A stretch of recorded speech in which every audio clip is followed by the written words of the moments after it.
Mistulang naging reunion ng mga media practitioners sa buong Bicol ang ginanap na Stakeholders and Media Fellowship nitong April 18 sa himpilan ng 9th Infantry Division.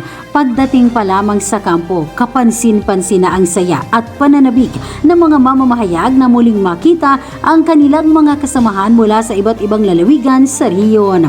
Sa nasabing aktibidad, ipinamalas ng mga kalahok ang kanilang pagkakaisa at matibay na samahan sa kabila ng pagkakaiba-iba ng kanilang kinabibilangang media organizations.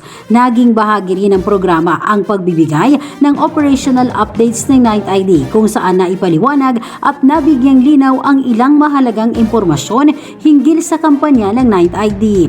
Sinundan ito ng isang masayang salo-salo kinagabihan kung saan ipinamalas ng mga media practitioners ang kanilang mga natatagong talento na lalo pang nagbigay kulay at sigla sa aktibidad na dinaluhan din ng mga stakeholders ng dibisyon.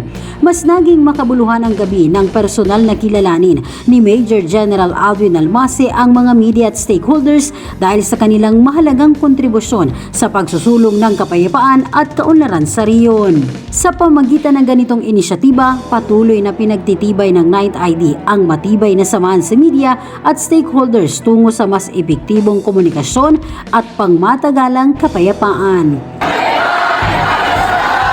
Kapayapaan para sa lahat. Christine Atole, Spear News.